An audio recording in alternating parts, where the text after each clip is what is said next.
Olá, você que me segue no Rodrigo Silva Arqueologia. Que bom estar com você de volta no nosso encontro semanal para falar sobre história, arqueologia, Bíblia Sagrada. E hoje é um vídeo especial, porque eu estou falando de arqueologia em meio a um sítio arqueológico. Nós estamos durante esses dias aí fazendo vários vídeos para o programa Evidências. Aliás, uma série que você não pode perder. Ela estreia no mês de outubro na TV Novo Tempo.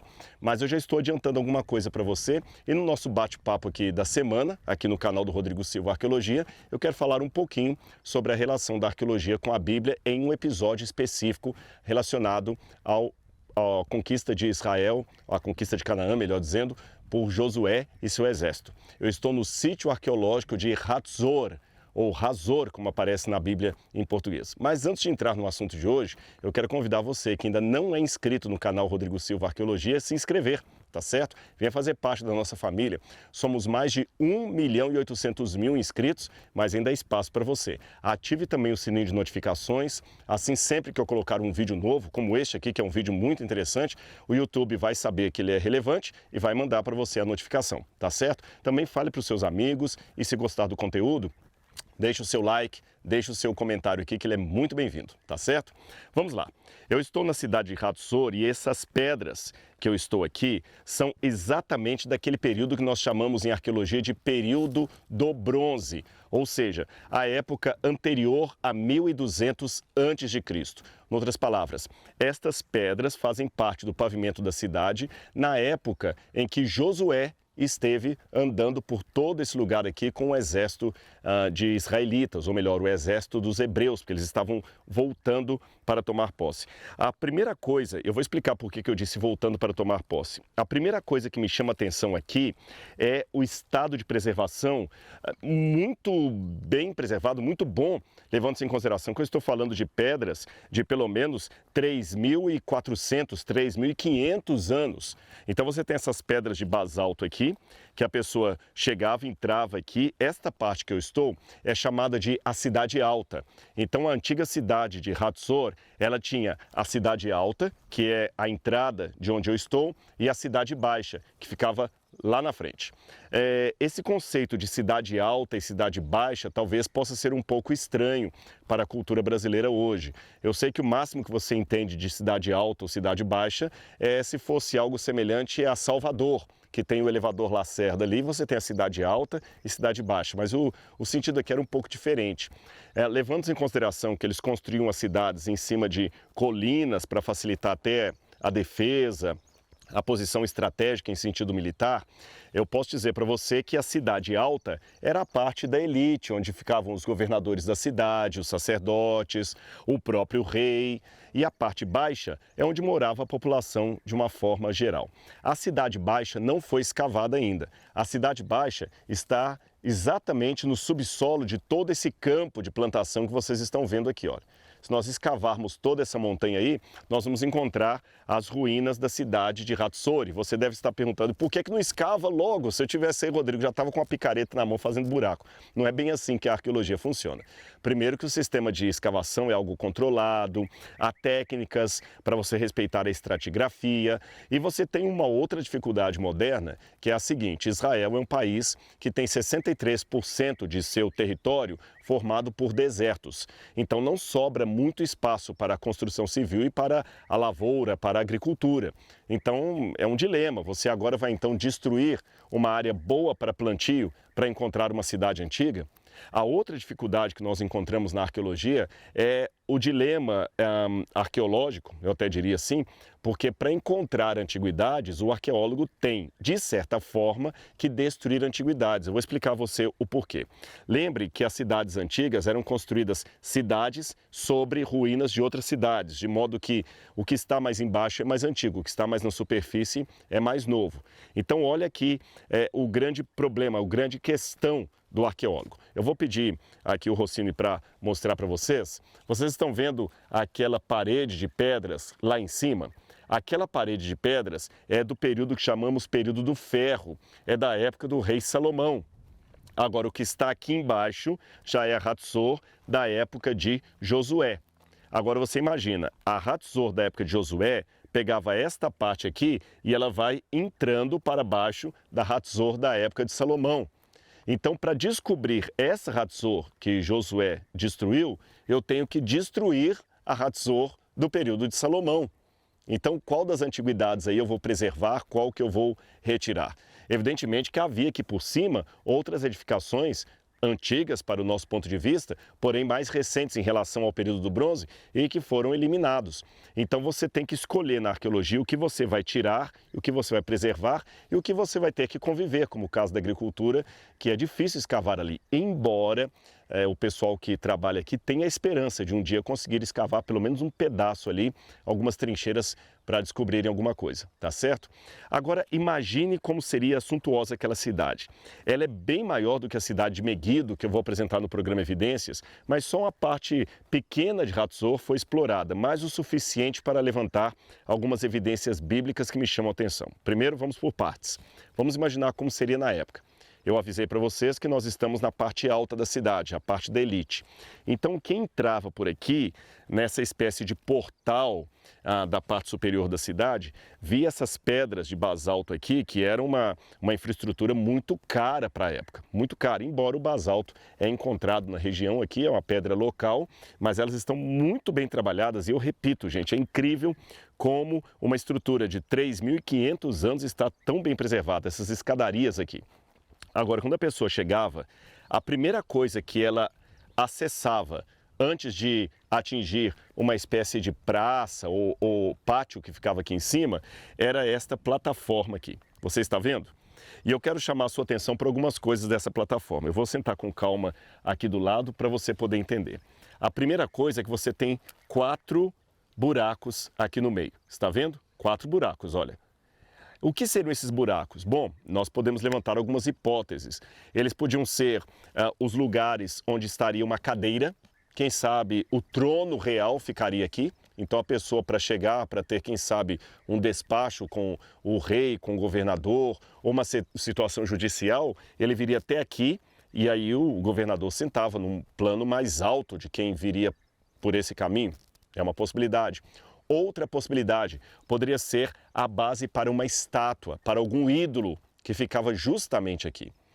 Isto indica que esse local era usado para fins também religiosos. Política e religião naquele tempo não eram separadas como na cultura moderna. Elas eram misturadas. O governador era, às vezes, aquele que fazia também o papel de sacerdote da cidade. Ou, quem sabe, o rei era tido pelos súditos como alguém escolhido pelos deuses. As leis locais eram leis que, segundo a crença da época, viriam dos deuses. Você tem, por exemplo, o Código de Hammurabi, e no topo do Código de Hammurabi você tem o rei da Babilônia, Hammurabi, de frente do deus Shamash, que ele dá o código. Agora, que aqui tinha uma função política e religiosa, eu sei pelo seguinte. Aqui me chama a atenção que nessa parte da frente você tem um pedaço aqui, tá certo, de algo redondo. Alguém colocou uma pedra em segundo uso aqui, mas havia uma estrutura redonda aqui que certamente, nós sabemos isto pela comparação com outras estruturas arquitetônicas, era algo para libação. O que é libação? A libação é quando você derramava um líquido em oferenda a um deus. Poderia ser azeite, poderia ser água, poderia ser vinho. Então você derramava a libação aqui em frente ao objeto que estivesse aqui, fosse a cadeira do rei ou fosse a estátua de algum deus. Aliás, quando Amnon-Bentor escavou aqui, o que chamou a atenção é que as estátuas de deuses aqui de Hatzor do período do bronze, elas estão todas quebradas da seguinte maneira: as mãos estão cortadas com um objeto cortante ali e a cabeça da estátua também está tirada ou danificada. Agora vamos juntar as peças do quebra-cabeças. O que significa isto?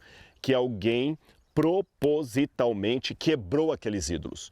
Não foi uma quebra acidental ou de ação do tempo, mas foi quase um exercício de iconoclastia, que é a quebra de imagens sagradas. Então, quem chegou aqui quebrou aqueles deuses. E também me chama a atenção que quebrou esse pavimento de pedra, porque, veja bem, as pedras da época estão aqui no meu pé, você está vendo, e elas estão muito bem preservadas. Você vê aqui ou acolá um trinco, isso aqui é por ação do tempo, tá certo? Olha, você tem um trincado ali, aqui, aqui, Ou seja, essas rachaduras são a ação do tempo. Mas olha como estão as rachaduras aqui do topo. Elas não estão trincadas acidentalmente como ali embaixo. Parece que alguém, assim, de maneira intencional, propositalmente, pegou um martelo ou, quem sabe, um machado, um objeto cortante, um cinzel e, olha, começou a quebrar a pedra aqui como se quisesse realmente danificar o lugar, como se quisesse realmente dessacralizar esse lugar. Aí me chama a atenção que a Bíblia fala que houve 3 cidades principais que serviram de barreira para a chegada dos hebreus aqui na terra de Canaã. Quais foram essas cidades? Muito bem, foi a cidade de Jericó, a cidade de Ai e a cidade de Hatzor. Deixe-me abrir um parênteses para explicar algo para você. Muita gente que lê a Bíblia apenas assim por alto ou já com ideias pré-concebidas, fala o seguinte: olha, que Deus é esse do Antigo Testamento? Os cananitas estavam felizes na terra deles lá, plantando, colhendo, tendo a religião deles. E aí chegou um povo de um Deus estranho que diz ter vindo do Egito e simplesmente falou com eles assim: olha, cai fora da terra de vocês porque o Deus de Israel falou que é nosso agora. São invasores. Eles chegaram praticando um genocídio, porque a Bíblia fala que Josué matou toda a população. Eles saíram praticando um genocídio. Eles expropriaram os cananitas da terra que era deles. A terra não poderia ser dos israelitas, mas calma, vamos com calma. Em primeiro lugar, não se trata de invasão. Em momento algum, Deus diz que, na Bíblia, Deus dá ordem para que Josué tomasse a cidade de Hatzor para si. Não. O que acontece é o seguinte: quando você vai no livro do Gênesis, você vê que os patriarcas, a saber, Abraão, Isaque e Jacó, eles compraram extensões de terra aqui. Não houve guerra desses patriarcas, eles não expropriaram ninguém. A bem da verdade, a única situação no livro do Gênesis em que Abraão se valeu de um exército foi quando Ló, seu sobrinho, foi levado cativo naquela guerra contra Quedorlaomer, que havia invadido a cidade de Sodoma e a cidade de Gomorra, e eles levaram Jó cativo. Então Abraão, de acordo com o livro do Gênesis, mandou sair 318 homens da sua casa para perseguir aquele exército até Dan e tomar de volta Ló consigo. É a única passagem. Não existe mais nenhuma outra parte da Bíblia em que os patriarcas entraram em luta armada para tirar o poder das pessoas. Pelo contrário, Abraão negociou terras em Beersheba, ele negociou terras nos carvalhais de Manre, ele negociou terras lá onde está Macpela, em Hebron. Abraão comprou essas terras. O que aconteceu é que quando os descendentes de Abraão, através de Jacó, foram para o Egito e se tornaram escravos no Egito, eles ali tiveram essas terras aqui meio paradas. Aí muitos povos cananitas que estavam na região queriam impedir que os hebreus voltassem para sua terra. E por que eles queriam impedir isso? Por uma razão muito simples. Nós temos evidência arqueológica de sobra, e não há dúvida sobre isso na academia, que muitas cidades aqui de Canaã eram vassalas, subservientes ao governo do Egito durante a 18ª dinastia. Então, como eles eram subservientes ao Egito, as cartas de Amarna mencionam isto, tratados egípcios, estelas que estão lá no Egito, mostram que muitos povos aqui eram, como eu falei, servos do Egito. Então, quando os hebreus estavam voltando para a terra, se eles deixassem os hebreus passarem, eles estavam, de certa forma, apoiando alguém que tinha humilhado o Egito. Por esta razão que eles impediram os hebreus de passar. E algumas cidades específicas, como Ai, Jericó e Hatzor, que também funcionavam como fortalezas a serviço do Egito, não apenas impediam os hebreus de passarem para ocuparem as terras que lhes era de direito, como também intentaram destruir os hebreus, matar os hebreus. Por isso que Josué teve que entrar em luta armada para salvar a sua própria vida. E olha o que a Bíblia fala a esse respeito. Eu vou ler para você aqui, Josué capítulo 11, versículos 10 em diante. Preste atenção no texto bíblico. Neste mesmo tempo, Josué voltou, tomou Hatzor e feriu a espada o seu rei, porque naquela época Hatzor era a capital de todos esses reinos, desses reinos vassalos do Egito que estavam aqui em volta. E o texto continua dizendo: mataram a espada todos os que nela estavam e os destruíram totalmente, ninguém sobreviveu. E a cidade de Hatzor foi queimada. Josué tomou todas essas cidades e também os seus reis, matou todos, destruindo-os totalmente como Moisés, servo do Senhor, havia ordenado. Mas os israelitas não queimaram as cidades que estavam sobre as colinas, exceto Hatzor, que Josué queimou. Então as outras cidades foram destruídas, mas não foram queimadas. Porém, essa aqui foi queimada. E será que nós temos indício disto? Bom, eu já apontei para vocês que nós temos vários elementos aqui, várias evidências que mostram uma destruição clássica aqui de todos os deuses, de todos os ídolos que estavam na cidade. Porém, quando eu venho aqui para esta área, eu vou mostrar para vocês algo que me chama bastante atenção. Tem um grupo descendo ali, mas vocês vão ver comigo. Aqui eu tenho o pátio, que era uma espécie de átrio da cidade, que reunia as pessoas. Esse piso aqui é original da época. E quando nós chegamos aqui nessa parte do resto das escavações, você tem algumas coisas importantes. Você tem uma escadaria aqui, estão vendo? Olha, muito bem preservada, do período cananita. Para onde ela daria? Não sabemos ainda. As próximas escavações arqueológicas vão trabalhar justamente escavando aqui, limpando aqui para ver o que está aqui, porque eles acreditam que poderia estar daqui em diante, quem sabe, o Palácio do Rei. E uma das coisas que Amnon Bentor quer encontrar aqui é a biblioteca da cidade, porque eles encontraram vários tabletes de argila com inscrição cuneiforme que mostram elementos do dia a dia da cidade. E quem sabe podemos descobrir mais coisas que ajudam a elucidar o texto bíblico. Mas eu li aqui na palavra de Deus que Josué queimou a cidade de Hatzor. E olha o que eu tenho aqui. Eu não sei se a câmera vai mostrar bem, mas desde o topo aqui embaixo, o que eu tenho são restos de cinzas. Não sei se vocês conseguem ver toda essa parte preta aqui, olha, isso é cinza. Vou pedir o Rossini para mostrar aqui embaixo, está mais claro, olha. Aqui você tem a terra, tá vendo? E essa parte preta aqui, escura, é cinza. É cinza. A cidade foi completamente queimada. Vou pegar um pouquinho de cinza aqui na minha mão. Você vai poder ver aqui, ó. Olha aqui. Aqui, tá mais escuro aqui. Deixa eu ver se eu consigo pegar. Olha aqui. Não sei se dá para vocês verem a cor aqui. Não está ajudando. Rossini, pega aqui mais no cantinho. É porque eu não sei se o celular vai pegar bem. Mas aqui tá mais escuro lá no fundo, olha. Tá bem? Você vê a marca de cinza. Completamente escuro, olha. Esta cinza aqui já foi datada, que é do período final do bronze, que coincide com a época em que Josué queimou a cidade de Hatzor. Então o que nós temos aqui de evidência? Que a cidade de fato foi destruída e queimada na mesma época que a Bíblia fala que Josué queimou a cidade.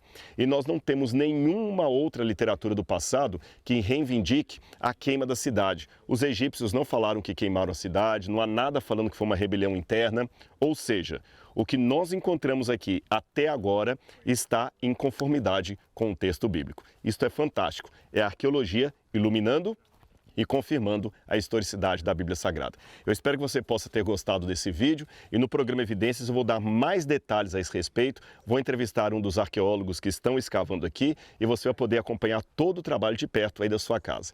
Um grande abraço e a gente se vê no nosso próximo vídeo. Tchau, tchau.